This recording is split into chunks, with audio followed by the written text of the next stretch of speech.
உன்னை கோடு என்னை தருவேன் இதுதான் காதலடி.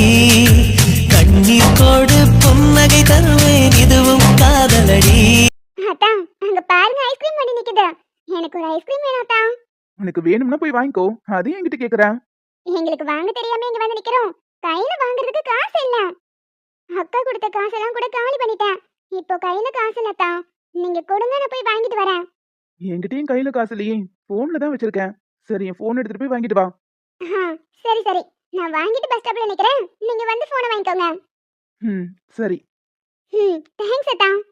குட்டிச்சி, தேங்க்ஸ் சொல்றதெல்லாம் இருக்கட்டும், போன் கொண்டு வந்து பத்திரமா கொடுத்துரு. நான் இன்னைக்கு நேரா வீட்டுக்கு வர மாட்டேன், கிரவுண்டுக்கு போறேன். சரிங்க அத்தா, நான் கொண்டு வந்து கொடுத்துட்டு அப்புறமாவே போறேன். சரி. இனியர், ஒரே ஒரு ஹெல்ப் பண்ணுங்களேன். என்ன ஹெல்ப்? ஏதாவது பிரச்சனையா? ஐயோ, பிரச்சனைலாம் எதுவும் இல்ல. இந்த புக்கை கொண்டு போய் லைப்ரரியில வைக்கணும். என் அப்பாவுக்கு உடம்பு சரியில்லை, நான் அவசர அவசரமா புறப்பட்டுட்டேன். அதனால நான் கிளம்புறேன் சீனியர். இந்த புக்கை மட்டும் லைப்ரரியில வச்சிருங்க. இல்லைன்னா நாளைக்கு திரும்பி வரும்போது லைப்ரரியன் ஏதாவது சொல்லுவாங்க. அவ்வளவுதானே? சரி கொடு. Thanks senior. 2 ஐஸ்கிரீம் வாங்குறதுக்கு இவ்வளவு நேரமா? இவன் இன்னைக்கு வாங்கிட்டு வந்த மாதிரிதான். போய் லைப்ரரியில புக் வச்சுட்டு அப்புறம் வருவோம். டேஸ்டா இருந்துச்சுல, இன்னொரு முறை வாங்குவோமா? அதெல்லாம் ஒண்ணு வேணாண்டி. பஸ் வருது பாரு, கிளம்புவோம். ஐயோ ஆமா, பஸ் வருது. அர்ஜுன் அத்தா வேற கிரவுண்டுக்கு போறேன்னு சொன்னாரே. இந்த போனை வேற அவர்கிட்ட கொடுக்கணும். இரு, நான் கொடுத்துட்டு வந்துடுறேன். மகா, அங்க பாரு, உன் அத்தானை காணோம். நீ போய் அவர் தேடி கண்டுபிடிச்சு வரதுக்குள்ள பஸ் போயிடும். அப்புறம் அடுத்த பஸ் வரதுக்கு 1 மணி நேரம் இங்க நிக்கணும். பேசாம வாடி போலாம். அதுவும் சரிதான். சரி, வீட்டுக்கு வரட்டும், அப்புறம் கொடுத்துக்கிறேன். வா போலாம். நீ சொன்ன மாதிரியே புக்கை கொண்டு போய் அர்ஜுன் சீனியர்கிட்ட கொடுத்துட்டேன். ஆனா நீ என்னடி பண்ண போற? ஆளும் சரியில்லை, ட்ரெஸ்ஸும் சரியில்லை. ஏதாவது பஞ்சாயத்து விட்டு என்னைக்கு இது மாட்டி விட்டுறாத. மாட்ட போறது நீயோ நானோ இல்ல, என்கிட்ட அந்த அர்ஜுன் தான் வசமா மாட்ட போறான். அர்ஜுன் சீனியரை பத்தி உனக்கு தெரியாது. என்ன பிரச்சனை வந்தாலும் லெஃப்ட் ஹேண்ட்ல டீல் பண்ணுவாரு. பார்த்து கவனமாயிரு. அது எனக்கும் தெரியும். ஆனா இந்த பிரச்சனையை அவனால சமாளிச்சுக்கவே முடியாது. நிச்சயமா என்னை கல்யாணம் பண்ணிக்கிறேன்னு இந்த முறை சொல்லியே தீர்வான். நானும் பொண்ணா அடக்க உடக்கமா அவன் பின்னாடி தெரிஞ்சு என்ற காதல புரிய வைக்க எவ்வளவு முயற்சி பண்ணிட்டேன். சொன்னா கேட்க மாட்டேங்கிறான். ஆனா இந்த முறை சும்மா விட போறதில்ல அவனை. ஒண்ணு அவன் என்ன கல்யாணம் பண்ணிக்கணும், அப்படி இல்லைன்னா அவமானப்பட்டு கூனி குறுகி போகணும். ஏய், இந்த மாதிரிலாம் நடந்துகிட்டு அவமானப்பட போறது அவர் இல்ல, நீதான். அப்படியே நான் அசிங்கப்பட்டாலும் பரவாயில்ல, அவனை எப்படியாவது கல்யாணம் பண்ணிக்கிட்டா எனக்கு அது போதும். தியா பாத்தடி, சூதானமா இரு. அதெல்லாம் நான் பாத்துக்கிறேன், நீ கிளம்பு. காலேஜ்ல இருந்து எல்லாரும் போயிட்டாங்களா? போயிட்டாங்க தியா. சரி, ஒண்ணு பண்ணு. அர்ஜுன் லைப்ரரிக்குள்ள போனதும் நானும் பின்னாடியே போயிடுவேன். அவன் கண்ணில் படாம நான் உள்ள இருந்துருவேன். எங்களை உள்ள வச்சு நீ பூட்டிட்டு போயிரு. என்னது, நானா மாட்டிக்கிட்டா? அவ்வளவுதான். ஹேய், அதெல்லாம் மாட்ட மாட்டடி. எப்படியும் நம்ம காலேஜ்ல இப்போதைக்கு சிசிடிவி கேமரா ஒர்க் ஆகலன்னு சொல்லிட்டு இருந்தாங்க. அதனால ஒரு பிரச்சனையும் இல்ல. நான் சொல்றது மட்டும் பேசாம பண்ணு. ஆனா எனக்கு என்னமோ ரொம்ப பயமா இருக்குடி. இந்த மாதிரி பயந்து பயந்து செத்தா ஒன்னத்தையும் சாதிக்க முடியாது. அர்ஜுன் எனக்கானவன், அவனை நான் அடைஞ்சே தீருவேன்.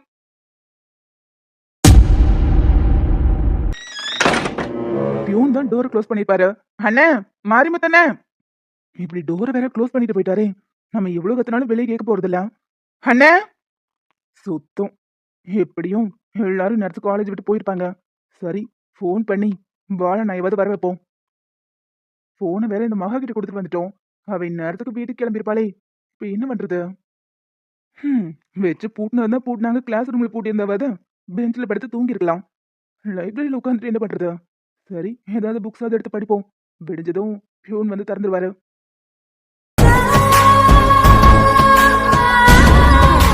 உன்னை அடையிறதுக்கு நான் என்னெல்லாம் பண்ண வேண்டியது இருக்கு பாரு.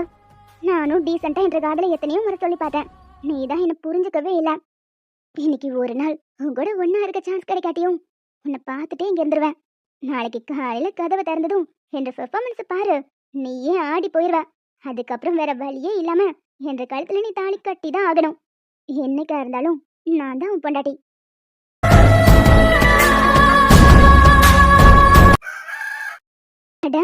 எல்லாரும் வந்துட்டாங்க போலாம். நம்ம கிளாஸ் ஸ்டூடெண்ட்ஸா தான் இருக்கும். ஆரம்பிப்போம். அர்ஜுன், விடு. எல்லாரும் வந்துட்டாங்க. இனி எப்படிதான் சமாளிக்க போறியோ தெரியல. என்னாச்சு? 3 பேர் எதுக்கு நினைக்கிறீங்க? மேம், லைப்ரரி இன்னும் ஓபன் ஆகலைங்க மேம். ஓபன் ஆகலைன்னா பியூன் கிட்ட போய் சாவி வாங்கி ஓபன் பண்ண வேண்டியதானே? சாவி எல்லாம் வாங்கிட்டு வந்தாச்சு. ஆனா என்ன ஆனா? எதுக்கு இப்படி எழுதிட்டு இருக்க? அப்ப ஓபன் பண்ணி விடு. மேம், என்னன்னு தெரியலங்க மேம். லைப்ரரிக்குள்ள இருந்து வித்தியாசமா என்னென்னமோ சவுண்ட்லாம் வருது. அதுவும் அர்ஜுன் சீனியரோட பேர் சொல்லிதான் யாரோ பேசுற மாதிரி இருக்கு. அர்ஜுனோட பேர் சொல்லியா? என்ன சொல்ற? முதல்ல திறந்து விடு. சரிங்க மேம், இருங்க திறக்கிறேன். எதுக்கு இப்படி எல்லாரும் ஷாக் ஆகி பாக்குறாங்க? அர்ஜுன், என்ன இதெல்லாம்? என்னங்க நீ, என்னாச்சு? எதுக்கு இப்படி கோவப்படுறீங்க? என்ன நான் கேக்குறேன்? நேத்து ராத்திரி ஃபுல்லா நீ வீட்டுக்கு வரலையே, நாங்களாம் பதறி போயிருக்கோம். நீ என்னடா இந்த குளத்துல வந்து நிக்கிற? அட நேத்து வீட்டுக்கு வரலங்கிறத நினைச்சு கோவப்படுறீங்களா? அது ஒண்ணும் இல்ல நீ. நான் உள்ள இருக்கிறது தெரியாம பியூன் பூட்டிட்டு போயிட்டாரு. அர்ஜுன், பொய் சொன்னாலும் பொருந்து சொல்லணும். இப்படி ஒரு குளத்துல வந்து நின்னுக்கிட்டு உள்ள தெரியாம வச்சு பூட்டிட்டு போயிட்டாருன்னு சொல்றியே, இதெல்லாம் நம்புற மாதிரியா இருக்கு? அப்படி என்ன கோலம்? அர்ஜுன், என்ன அர்ஜுன் இதெல்லாம்? அண்ணி, எதை பத்தி கேக்குறீங்க? என்னடா எது புரியாத மாதிரி கேக்குற? தியா இந்த நிலைமையில வந்து நிக்கிறா. ரெண்டு பேரும் லைப்ரரிக்குள்ள இருந்து ஒண்ணா வெளிய வந்திருக்கீங்க. இதுக்கெல்லாம் என்ன அர்த்தம்? என்னது, இவளும் லைப்ரரிக்குள்ள இருந்தாளா? என்னங்க நீ சொல்றீங்க? வெளியே வரும்போது நான் மட்டும் தான் வந்தேன். இவ வரது கூட நான் கவனிக்கவே இல்ல. பண்ற வேலைத்தனத்துல பண்ணி போட்டு எதுவும் தெரியாத மாதிரியே நடிக்கிறேன். அதுவும் எல்லாரும் முன்னாடி தியா வேணா வேணாம்ப. ஆனா தனியா கூட்டிட்டு போய், அப்பப்பா இந்த விஷயம் மட்டும் என் ஃப்ரெண்டு சத்யாவுக்கு தெரிஞ்சதுன்னா ஒன்று கதை அவ்வளவுதான். இரு, இப்பவே போய் கூட்டிட்டு வரேன். பதில் சொல்லாம இப்படி நின்னுட்டு இருந்தா என்ன அர்த்தம்? அண்ணி, எனக்கு ஒண்ணும் தெரியாது. நேத்து பியூன் உள்ள வச்சு கூட்டிட்டு போயிட்டாரு. நான் புக் எடுத்து படிச்சுட்டு அப்படியே தூங்கிட்டேன். இவ உள்ள இருந்த விஷயம் கூட எனக்கு தெரியாது. ஏன் அர்ஜுன் இப்படி எல்லாம் போய் சொல்றேன்? மேம், அர்ஜுனும் நானும் நேத்து லைப்ரரிக்குள்ள இருந்தோம். தெரியாம தான் உள்ள வந்தாரு. ஆனா உள்ள வந்ததும் தெரிஞ்சே எங்களுக்குள்ள எல்லாமே நடந்துருச்சு. யார பத்தி தப்பா பேசுற? அர்ஜுன் இந்த மாதிரி பண்ணிருக்க மாட்டான்னு எனக்கு தெரியும். அர்ஜுன் உங்க குழந்தை, அதனால நீங்க அவருக்கு சப்போர்ட் பண்றீங்க. ஆனா என்னோட வாழ்க்கைய யாரு திருப்பி கொடுப்பா? நேத்து அர்ஜுன் தான் இத்தனை நாள நீ என்ற பின்னாடி சுத்தி சுத்தி வர. சரி, இன்னைக்கு ஒரு நாள் என் கூட இரு, நான் உன்னை கல்யாணம் பண்ணிக்கிறேன்னு சொன்னாரு. ஆனா இது லைப்ரரி ஆச்சே, அதெல்லாம் வேணான்னு நான் எவ்வளவோ சொல்லி பார்த்தேன். அவர் கேட்கவே இல்லை. ஏய், ஒன்னு விட்டேன்னு பை. நானாடி உங்ககிட்ட இப்படி எல்லாம் நடந்துக்கிட்டேன்? ஆமா அர்ஜுன், நீதான் இப்படிலாம் நடந்துக்கிட்ட. விடிஞ்சதும் எல்லாருக்கும் தெரிஞ்சது மாத்தி பேசுறியா? ஏன் உன்ற மேல இந்த காலேஜில் இருக்கிற எல்லாருக்கும் ஒரு நல்ல மரியாதை இருக்கு. அது கெட்டு போயிடக்கூடாதுன்னு நினைக்கிறேன். அதனால தானே எனக்கு கல்யாணம் பண்ணிக்கிறேன்னு சொல்லிடு அர்ஜுன். அப்பதான் உன்ற மேல உள்ள களங்கம் போகும். ஏச்சி, இப்படி எல்லாம் பேசுறதுக்கு உனக்கு அசிங்கமா இல்ல?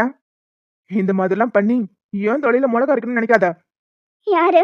நானு? எல்லாம் எனக்கு தேவைதான். உன்னை நம்பி இப்படி என் வாழ்க்கையை ஏமாந்துட்டனே. அர்ஜுன், நீ மட்டும் இப்ப கல்யாணம் பண்ணலனா சத்தியமா நான் செத்துருவேன். ஏடி, அர்ஜுன் சீனியர் இப்படி இருப்பாரு நினைச்சு கூட பார்க்கல. ஒருவேளை என்ன நடந்திருக்குமோ? பஞ்சும் நெருப்பும் பக்கத்துல இருந்தா பத்திக்கு தானே செய்யும். சிச்சி, அப்படிலாம் கிடையாது.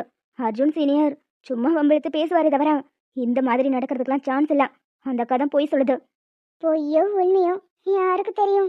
நான் கூட இவர் ரொம்ப நல்லவர்னு நினைச்சிட்டு இருந்தேன். ஒருவேளை இவர் கூட லேடிஸ் விஷயத்துல வீக்கா கூட இருந்திருக்கலாம். அட வாய் மூடி, மேம் காதுல இது விழுந்துற போதும். ரெண்டு பேரும் கிளாஸ் ரூமுக்கு போங்க. Okay ma'am. இத்தனை வருஷமா நான் சேர்த்து வச்ச மான மரியாதை எல்லாம் போச்சு. என்ற பொண்ணு வாழ்க்கை இப்படி கெடுத்து நாசம் பண்ணிட்டியே. டேய், உன்னை சும்மா விட மாட்டேன்டா. இப்பவே போலீஸ் ஸ்டேஷன் போய் கம்ப்ளைண்ட் கொடுத்து உன்னை உள்ள தட்டம் பாரு. கம்ப்ளைண்ட் தானே, கொடுத்துக்கோங்க. எனக்கு ஒன்றும் பிரச்சனை இல்ல. கம்ப்ளைண்ட் கொடுத்துக்கோங்கன்னு இவ்வளவு தைரியமா சொல்றான். அர்ஜுன் இந்த மாதிரி ஆள் கிடையாது. நிச்சயமா தப்பா நடந்திருக்க மாட்டான். எல்லாம் இவளோட பிளானா தான் இருக்கும். போலீஸ் ஸ்டேஷன் வரைக்கும் போனா நிச்சயமா இவ தான் மாட்டுவா. இவளை எப்படி தப்பிக்க வைக்கிறது? ஒத்தி, அப்ப வேற போலீஸ் அதுங்கிறாரே. போலீஸ் ஸ்டேஷன் போனா நம்ம தான் மாட்டுவோம். இப்படியாவது தப்பிச்சிடணும். என்ற பொண்ணை கெடுத்து நாசமாக்குறது மட்டும் இல்லாம உனக்கு அவ்வளவு திமிரடா. இரு, இப்பவே போலீஸை வர வச்சு உன்னை உள்ள தள்ளுறேன். அப்பா, போலீஸ்லாம் வர வச்சா என்று மானதா போகும். அதுக்கப்புறம் நான் உயிரோடவே இருக்க மாட்டேன். எனக்கு அர்ஜுனை எப்படியாவது கல்யாணம் பண்ணி வச்சிருங்க. அது மட்டும் போதும். அர்ஜுன், ப்ளீஸ் அர்ஜுன், எனக்கு கல்யாணம் பண்ணிக்கோ. ஏமா, இந்த மாதிரி ஒரு பொறிக்கவா கல்யாணம் பண்ணிக்க போறேன்?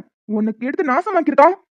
நான் கூட நீ எங்கேயோ உன் ஃப்ரெண்டு வீட்டுல தான் தங்கி இருக்கேன்னு நினைச்சிட்டு நிம்மதியா இருந்தேன். இந்த ஒரு கோலத்துல உன்னை பாப்பேன்னு சத்தியமா எதிர்பார்க்கலாமா? இந்த மாதிரி பொறிக்கையெல்லாம் சும்மாவே விடக்கூடாது. நீ பாமா. இல்லப்பா, நீங்க நினைக்கிற மாதிரி இல்ல. அர்ஜுன் ரொம்ப நல்ல பையன். நானும் அவனும் தெரிஞ்சுதான் ஒன்னா இருந்தோம். நான் அவனை உயிருக்கு உயிரா லவ் பண்றேங்கப்பா. தயவு செஞ்சு என்னையும் அர்ஜுனையும் பிரிச்சிடாதீங்க. எங்களை எப்படியாவது சேர்த்து வச்சிருங்க. எனக்கு அது போதும். என்னம்மா வாய் திறக்காம அமைதியா நிக்கிற? உன்னை நம்பிதானே எங்க பிள்ளைங்களை காலேஜுக்கு அனுப்புறோம். இங்க பாருங்க சார், நீங்க ஆதங்கப்படுறதெல்லாம் சரிதான். ஆனா எனக்கு இதுல சுத்தமா நம்பிக்கை இல்ல. எங்க அர்ஜுனை பத்தி எனக்கு தெரியும்.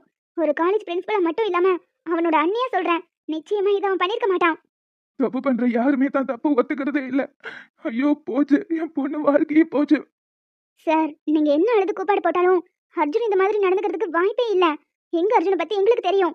நீங்க எதுவா இருந்தாலும் ஸ்டேஷன்ல பாத்துக்கோங்க. நாங்களும் போலீஸ் ஸ்டேஷன் வரோம். யார் பக்கம் உண்மை இருக்குன்னு அங்க வந்து தெரிஞ்சுக்கலாம். இங்க பாருமா, பொண்ணை பெத்தவனா பொண்ணை கூட்டிக்கிட்டு போலீஸ் ஸ்டேஷன் வரைக்கும் அலைய முடியுமா? அதானே, என்னங்க மேம் பேசுறீங்க நீங்க? இதே இடத்துல உங்க வீட்டு பொண்ணு மகா இருந்திருந்தா நீங்க சும்மா இருந்திருப்பீங்களா? என்ற தங்கச்சிங்கிறதுனால போலீஸ் ஸ்டேஷன் போங்க, கோர்ட்டுக்கு போங்கங்கிறீங்க. என் தங்கச்சி பாவம் அப்பாவி, ஏதோ தெரியாம அவ வாழ்க்கையை தொலைச்சிட்டா. இதுக்காக நாங்க போலீஸ் ஸ்டேஷன் கோர்ட்டுன்னு அலைய முடியுமா? ஒழுங்கா அர்ஜுன என்ற தங்கச்சியை கல்யாணம் பண்ணிக்கிறேன்னு வாக்கு கொடுக்க சொல்லுங்க. டேய், என்னடா ஓவரா துள்றோம்? அடிச்சு வாயெல்லாம் உடைச்சன போய். நான் தான் தப்பு பண்ணலங்கிறல்ல. டேய், நிறுத்துடா. இங்க எவனும் உத்தமம் கிடையாது, மாட்டாத வரைக்கும். உன் லட்சணம் தான் வெளியே வந்துச்சுல, இதோட நிறுத்திக்கோ. உனக்கெல்லாம் பேசுறதுக்கே தகுதி கிடையாது. என் தங்கச்சியோட வாழ்க்கைக்கு மட்டும் நீ வாக்குறுதி கொடுக்கல, இதோட உன் கதையை முடிச்சிட்டு நான் ஜெயிலுக்கு போக கூட தயங்க மாட்டேன். எப்பா, ஐயா சாமி, உன் காலில் வேணாலும் விழுறேன் என்று பொண்ணை கட்டிக்கிறேன்னு சொல்லிடுறியா? இவ்வளோ பெரிய அசிங்கத்துல எங்க குடும்பத்தால தாங்கிக்க முடியாது. கோர்ட்டு போலீஸ் ஸ்டேஷன் என் பொண்ணை கூட்டிட்டு ஏறி இறங்கினா இன்று மான மரியாதை மொத்தமும் போயிரும். இதுக்கு நான் தூக்குல தூங்கி செத்தே போயிடலாம். வந்த கோபத்துக்கு ஒன்னு அற விட்டு 4 கேள்வி கேட்கணும் தான் நினைச்சேன். ஆனா என்ன பண்றது, என்ற பொண்ணு வாழ்க்கை என் கண்ணு முன்னாடி வந்து நிக்குது. உங்களுக்கு கெஞ்சி கேட்டுக்கிறேன், இது பெரிய விஷயம் ஆக்காம என் பொண்ணை கட்டிக்கிறேன்னு சொல்லிடு. சார், உங்க நிலைமை எனக்கு புரியுது. அதுக்காக தப்பே பண்ணாம என்ன தண்டனை அனுபவிக்க சொல்றீங்களா? இவளை கட்டிக்கிட்டா இன்று வாழ்க்கையே உருப்படாம போயிரும். இவளுக்கும் எனக்கும் நடுவுல எதுவுமே நடக்கல. இவதான் போய் சொல்லிட்டு இருக்கான்னு நீங்க வேற. இந்த மாதிரி கோலத்துல வந்து நின்னுட்டு எதுவுமே நடக்கலன்னு சொன்னா இதை யாரு நம்புவா? என்ற பொண்ணுதான் இவ்வளவு உறுதியா நிக்கிறாளே. இங்க பாருதியா, நீ பண்றது ஒண்ணும் சின்ன காரியம் கிடையாது. இது ரொம்ப பெரிய விஷயம். இதனால அர்ஜுனோட வாழ்க்கை மட்டும் இல்ல, உன்னோட வாழ்க்கையும் சேர்ந்துதான் போகும். பிடிவாதம் பிடிச்சு ஒருத்தனை கல்யாணம் பண்ணா நீ நிம்மதியாவே இருக்க முடியாது. அது மட்டும் இல்ல, நம்ம காலேஜுக்குன்னு ஒரு மரியாதை இருக்கு, அதுவும் சேர்ந்துதான் போகும். மேம், இப்போ கூட உங்க காலேஜோட மான மரியாதையும் உங்க குழந்தையோட மரியாதையும் தான் முக்கியம். என்ற வாழ்க்கை உங்களுக்கு முக்கியம் கிடையாது, அப்படித்தானே? நீ சொல்றது மட்டும் உண்மையா இருந்துச்சுன்னா நானே அர்ஜுனை போலீஸ் ஸ்டேஷன்ல கொண்டு போய் விட்டுருப்பேன். ஆனா சத்தியமா சொல்றேன், அர்ஜுன் இப்படி ஒரு காரியத்தை பண்ணிருக்க மாட்டான். அப்படியா? சரி, நான் சொல்றதே பொய்யா இருந்துட்டு போட்டோம். அப்பா வாங்கப்பா, இதுக்கு மேல இங்க பேசி ஒரு பிரச்சனையும் இல்ல, நம்ம போவோம். என்னால யாருக்கும் எந்த பிரச்சனையும் வேண்டாம், நானே எதையாவது குடிச்சு செத்து போயிடுறேன். ஏய், உன் அரஞ்சன போய் சொல்றது அவ்வளவும் போய் இதுல நீலி கண்ணீர் வேற. இங்க பாரதியா, சின்ன குழந்தை மாதிரி பண்ணிக்கிட்டு இருக்காத. இதுல ஒன்ற குடும்ப மனமும் என்ற குடும்ப மனமும் அடங்கியிருக்கு. கொஞ்சமாவது புரிஞ்சு நடந்துக்கோ. நீங்க யாரு என்ன சொன்னாலும் சரி, நடந்தது உண்மை, அதை நான் மறைக்காம சொல்லிட்டேன். இதுக்கு மேல என்ன முடிவெடுக்கணுமோ அதை எடுங்க, அவ்வளவுதானே?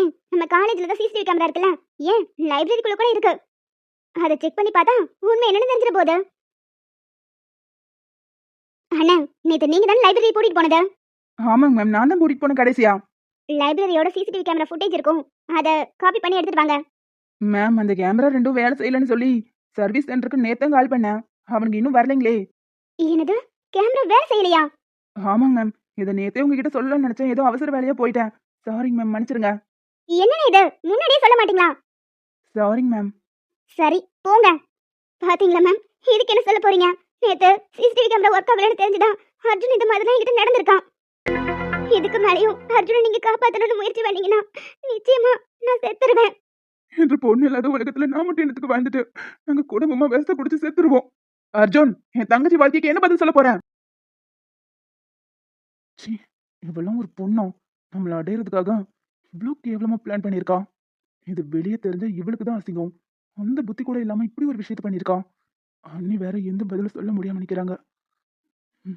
இதுக்கு வேற வழியே இல்ல. சாரி காவியா.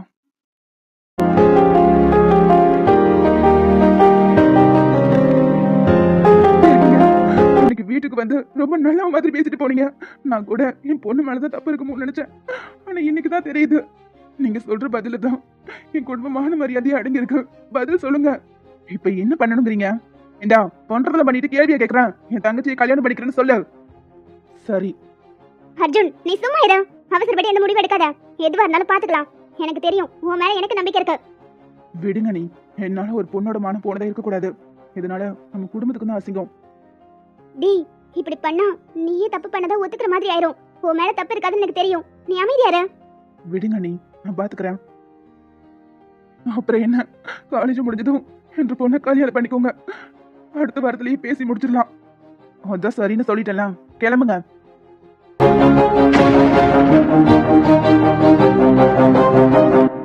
ஏண்டோ, உனக்கு கொஞ்சமாவது பொறுப்புங்கிறது இருக்கா? லைப்ரரிக்குள்ள மாட்டான் போன் பண்ணி சொல்ல தெரியாதா? அது வந்து அத்தானோட ஃபோன் என்கிட்ட தான் இருந்துச்சு. நான் தான் ஐஸ்கிரீம் வாங்குறதுக்காக ஃபோன் ஜிபே பண்ணணும்னு சொல்லி அவர்கிட்ட வாங்கிட்டு வந்தேன். அப்படியே மறந்து பஸ் ஏறிட்டேன். ஒன்னு 4 சாத்து சாத்துனா சரிப்பட்டு வரண்டி. கொஞ்சம் கூட அறிவே இல்ல. அவன்கிட்ட போனை வாங்கின பத்திரமா கொடுக்கணும் கூட தெரியாது. இப்படி எல்லாம் நடக்கணும் நான் மட்டும் எனக்கு கனவா கண்டேன். அத்தானுக்கு இப்படி எல்லாம் நடக்க போகுதுன்னு எனக்கு எப்படிதான் தெரியும்? நீ எதுக்குடி அவளை திட்டுற? மகா, நீ உள்ள போடா. சரிங்க அத்தா. ஆனா சின்ன அத்தா மேல எந்த தப்பும் இருக்காது. அவ வேணும்னே போய் சொல்றா. அதுதான் எங்களுக்கும் தெரியுமே. போலீஸ் ஸ்டேஷன் போய் இந்த பிரச்சனையை முடிச்சிருக்கலாம்ல. அதை விட்டு போட்டு கல்யாணம் படிக்கிறேன்னு வாக்குறுதி கொடுத்துட்டு வந்திருக்கேன். ஏற்கனவே அந்த முருகன் கேட்டரிங் ஓனர் நம்மளை எப்படா அழிக்கலான்னு சான்ஸ் கிடைக்குமான்னு எதிர்பார்த்துட்டு இருந்தான். அதுக்கேத்த மாதிரி நீயும் பண்ணிட்டு வந்திருக்க. இனி அந்த குடும்பமும் இந்த குடும்பம் ஒண்ணு சேர்ந்துச்சுன்னா உருப்படுமா? எப்படியாவது கேட்டரிங் காலி பண்ணணுங்கிறது மட்டும்தான் அவன் என்னமா இருக்கும். ஏண்டோ இப்படி அவர் கிட்டத்தனமா பண்ணிட்டு வருவேன். ஹரி, அர்ஜுன் என்ன பண்ணுவான் பாவம்? அந்த பொண்ணு மானம் போயிடக்கூடாதுன்னு சொல்லி அவன் சரியா தானே யோசிச்சு முடிவெடுத்திருக்கான். அந்த குடும்பமும் நல்ல பணம் இருக்கிற வசதி இருக்கிற குடும்பம் தான். ஒன்னும் பிரச்சனை இல்ல. இப்ப பணமா முக்கியம்? இவனோட வாழ்க்கையை பத்தி யோசிச்சு பாத்தீங்களா? அந்த பொண்ணு இவனுக்கு கல்யாணம் பண்ணிக்கிறதுக்காக இவ்வளவு கேவலமா நடந்துட்டு இருந்திருக்கா. அந்த பொண்ணு நல்லவளவா இருப்பான். இந்த குடும்பத்துக்கு வந்தாலும் சரி, இவனை கட்டிக்கிட்டாலும் சரி, இவன் நிம்மதிதான் போகும். நம்ம மொத்த குடும்ப நிம்மதி செதஞ்சு போயிருமா? டேய், அதுக்கு என்ன பண்ண முடியும்? அதெல்லாம் அந்த பொண்ணு இவன் மேல உள்ள ஆசையில ஏதோ கிறுக்குத்தனமா பண்ணிருச்சு விடு. வெளியே அந்த குடும்பத்தை பத்தி விசாரிச்சு பார்த்துட்டேன். நல்ல குடும்பம் தான். நம்ம கௌரவத்துக்கு ஏத்த குடும்பமா தான் இருக்கும். இந்த அசிங்கம் போகணும்னா கல்யாணம் பண்ணி வைக்கிறதா சரி. காலேஜ் முடிக்கிட்டு 2 பேருக்கும் கல்யாணத்தை பண்ணி வச்சிருவோம். அத்தை, இது அர்ஜுனோட வாழ்க்கை. அதை பத்தி நம்ம யோசிச்சுதான் முடிவெடுக்க முடியும். எடுத்தவங்க கப்தான் முடிவெடுத்தா அது 2 பேரோட வாழ்க்கையும் பாதிக்கும். இங்க பாருடி, உன் வயசுக்கு நீ எனக்கு அட்வைஸ் கொடுக்காத. மூத்தவனை தான் மயக்கி கல்யாணம் பண்ணிக்கிட்டு இடுப்புல சொருக்கி வச்சிருக்க. அதே மாதிரி இளைய புள்ள வாழ்க்கையும் கெடுக்கணும்னு நினைக்காத. இப்ப எதுக்கு அவளை திட்டுறீங்க? அவ சரியா தானே பேசிக்கிட்டு இருக்கா. அர்ஜுன், நீ பண்ணது ரொம்ப தப்பு.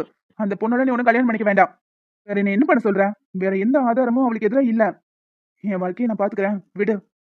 இதுக்கு மேல இதை பத்தி யாரும் பேச வேண்டாம். ஏய், ஒரு நல்ல நாளா பார்த்து சம்மந்தம் பேசி முடிச்சிருவோம்.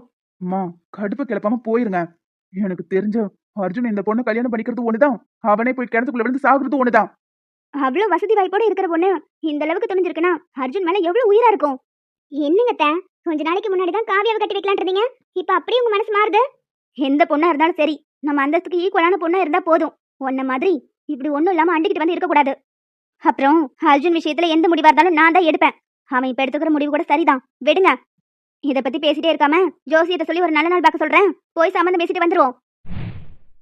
அர்ஜுன் மேல எந்த தப்புமே இருந்திருக்காது. நிச்சயமா அவதான் ஏதாவது சதி பண்ணிருப்பா. அர்ஜுனை போய் பார்த்துட்டு வரலாம். காவியா, நில்லு, எங்க போற? அம்மா, நடந்த விஷயத்தை பத்தி கேள்விப்பட்டிருப்பல.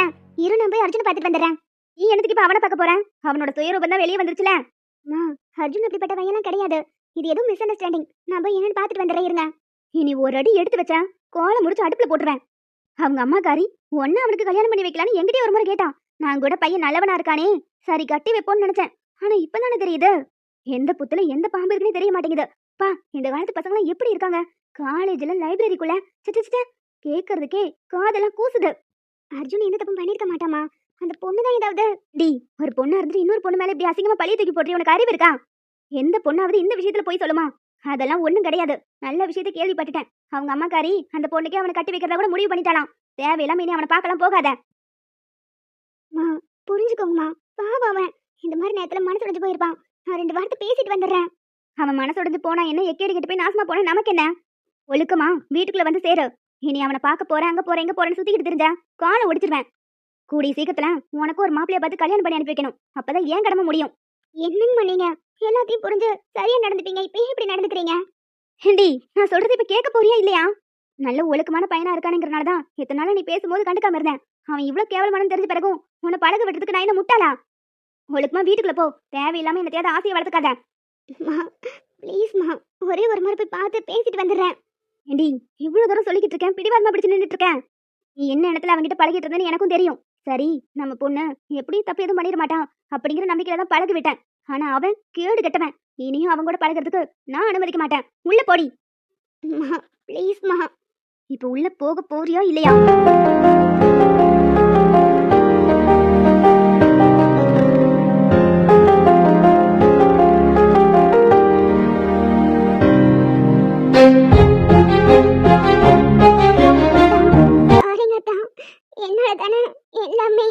நீ எதுக்கு பிளேம் தூக்கி ஓ மேல போட்டுக்கிற? ஒன்னாலலாம் எதுவும் ஆகல.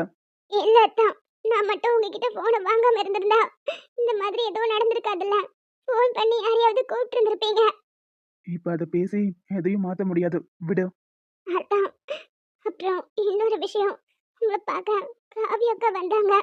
ஆனா அவங்க அம்மா உங்களை பார்க்க கூடாதுன்னு சொல்லி கத்தி இழுத்துட்டு போயிட்டாங்க. சரி, போகட்டு விடு. பாவம் லக்கா அழுதுட்டே தான் போனாங்க.